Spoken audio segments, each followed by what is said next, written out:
So I debated if I was going to write an email, if I was going to make a video, if I was just going to take a post from Facebook or Instagram and throw it on here, because I feel like I want to share with you and I want to tell you what's happened. And I also know that there are a lot of people that I connect with through emails, through my newsletters, through YouTube, that I'm not connected to on social media. So a couple weeks ago, I started doing videos on Sundays to kind of just touch base about the week and share about our family and what's going on and what's coming up. And obviously didn't receive anything this past Sunday. And you haven't probably received anything from me sometime a week ago. And I just thought it may be a little bit easier to get you caught up to speed by doing a video and sharing it and attempting to hold it together, knowing that Brecken's right here and the kids are right down the hall because they were on school break. So the past few days have been a complete whirlwind for our family. On Friday was the kids' last day of school before school break, which we weren't going to be doing anything anyways. It's COVID. We were just going to hang out. But I decided to take the kids after we had cupcakes and really just celebrated being done with the end of our virtual day, out of the house sledding. So we've been doing a lot of winter activities in the yard because I haven't wanted to really take them anywhere. And so I thought it would be really fun to go on an adventure to a local sporting area in our town and take them sledding. Well, really long story short, one of my daughters, my 7-year-old, did not want to go sledding. She wanted no part of it. She didn't like the location that we picked because I didn't want to be with all the people at another end. So she was pouting in the snow, and I had my back to her and helping our other 3 kids go sledding down this big hill. And they made it down for like one run, and I looked over my right shoulder, and there goes this little green figurine flying past us. And it's Reagan on a little green saucer sled. And she just starts veering right.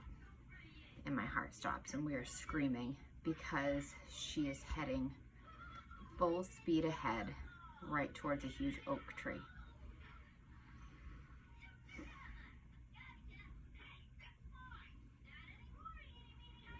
And without going too much details, because I know I won't hold it together, pretty much that afternoon was a blur. We were sent to a local hospital, and then eventually med flighted up to Children's in Boston. We're in Massachusetts. Thank God we're in like the best place for medical care and for her care. And by a pure miracle, by God's hand, and I don't want to pressure you or put my religious beliefs on you. So whatever you believe, universe, God, the force, enter it here. Reagan is one really lucky girl. One really lucky girl. So she had a hematoma on the brain, a small brain bleed. They watched the swelling, and the reason why they med flight her up to Boston is really, it was going to take 3 or 4 hours to get an ambulance to try to get her up there, and they didn't want to wait in case they had to do surgery. They kept her for 24 hours to observe her, and she's done amazing. Like, she's done so good. I've spent most of my time telling her to slow down. We had one big moment of struggle the first morning we were home, because we found that she has, just like all like concussions and head injuries, she's got sensitivity to screens, television, anything like that. So the fact that Brecken's watching YouTube next to me is like the first time we've had anything on in days. Well, days being like Monday, Tuesday, Sunday, Monday, Tuesday. So Sunday morning we had church on. After the kids watched part of a movie, she had come downstairs for the end of the movie, and then we listened to church. She wasn't even listening to it, like watching it, and she had gotten violently ill. And I thought, again, okay, hopefully we're not going to have to go back in, and thankfully we didn't. We had our follow-up yesterday, and the doctor basically just reminded us that even though she's feeling great, to slow her down, to have her rest. So we've got friends and family and so many people helping us and offering us support and getting our kids out of the house with people that we've been around in our COVID pod, and just, I've probably retold the story 1,000 times at this point. And when I think about it, just my heart just sinks,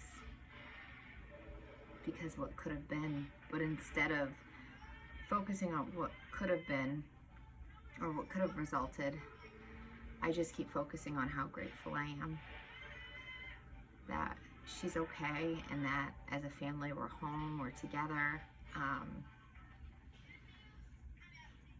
Yeah. So if I've been quiet, if you're like, oh, I haven't seen a Tasty Tuesday recipe, honestly, I'm lucky. I remember to brush my teeth and I put a little bit of makeup on. And the only reason why I put a little makeup on between today and yesterday was Reagan. Oh my gosh. So she's 7, right? So we're in bed the other night and I'm laying with her and I'm just having this moment of staring at her, just gratitude that she's okay and she's home, and we just have to take our time recovering, but she's doing so good. And she looks at me and she goes, Mama, and I'm thinking like she's gonna say something really sweet. She goes, Mama, what's this thing between your eyebrows? What's that Frankenstein look for? And I'm like, what, my hair? She goes, yeah, your hair. Like my unibrow? She's like, what's a unibrow? I said, well, that's what I think you're referring to. The fact that I've not groomed myself or bathed or anything in days. Could be that. Oh my gosh. So now she's like, Mommy, are you gonna look nice today? I'm like, this kid, man.